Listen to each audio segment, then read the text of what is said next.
Bangla news 24 পেজে আপনাদেরকে স্বাগতম। আমি আছি এখন ময়মনসিংহ ব্রহ্মপুত্র নদীর তীরে।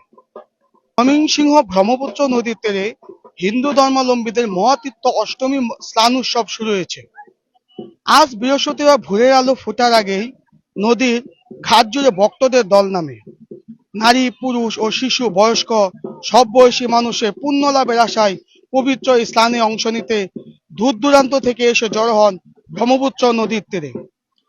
দেখা যায় প্রায় 2 থেকে 3 কিলোমিটার ব্রহ্মপুত্র নদীর তীরে অষ্টমীর এই স্নান ও মেলা অনুষ্ঠিত হচ্ছে। স্নানের লগ্ন শুরু হয়েছে গতকাল বুধবার বিকেল 5:17 থেকে আজ বৃহস্পতিবার 2:49 মিনিটে শেষ হবে। সূর্য ওঠার আগে ব্রহ্মপুত্র নদীর ঘাটগুলো দেখা যায় ব্যস্ততা। ব্রহ্মপুত্র নদীতে স্নানকালে ব্রহ্মপুত্র নদীতে স্নানকালে প্রদীপ ফুল, ধান, দুবরা, বেলপাতা, হর্তুক ইত্যাদি দেবতার উদ্দেশ্যে নদের জল অর্পণ করেন পুণ্যার্থীরা। আবার কেউ পরিবারের সদস্যদের সঙ্গে একসাথে স্নান করতে নেমেছেন ব্রহ্মপুত্র নদীতে।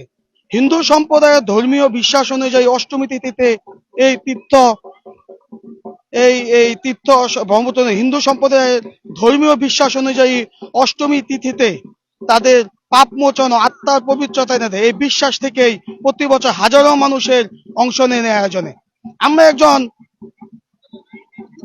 দর্শকের সাথে একটু কথা বলে জানতে চাইবো যে কেন আসছে, ব্রহ্মপুত্র নদীতে কেন আসছেন এবং কি কারণে একটু যদি।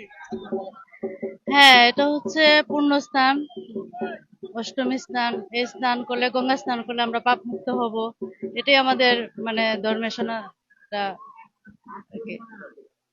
হ্যাঁ, আমি ময়মনসিং থেকে আসছি।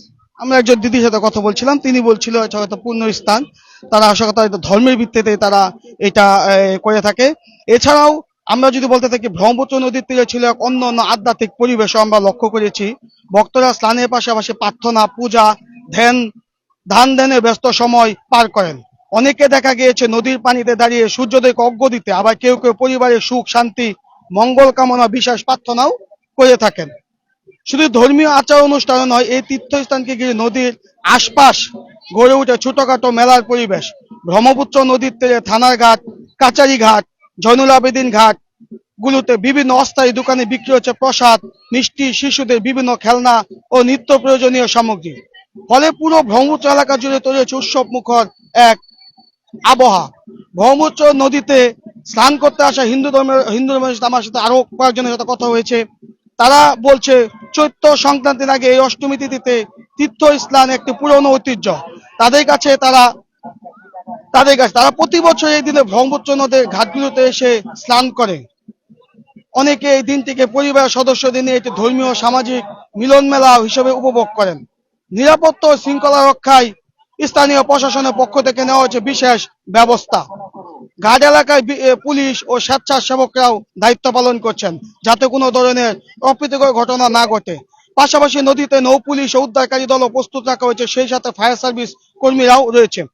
অষ্টমী স্নান উপলক্ষে ময়মনসিংহ সিটি কর্পোরেশনের পক্ষ থেকে কাচারিঘাটে পুণ্যার্থীদের জন্য বিশেষ সেবা চালু করা হয়েছে। স্নান শেষে পোশাক পরিবর্তনের জন্য ছাউনি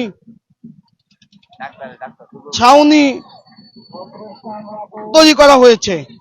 নদ খননের কারণে বিভিন্ন স্থানে চূড়াবালি বা নদীর গভীরতা বেশি থাকতে পারে এমন সংখ্যায় সিটি কর্পোরেশনের পক্ষ থেকে সতর্কতাও জারি করা হয়েছে।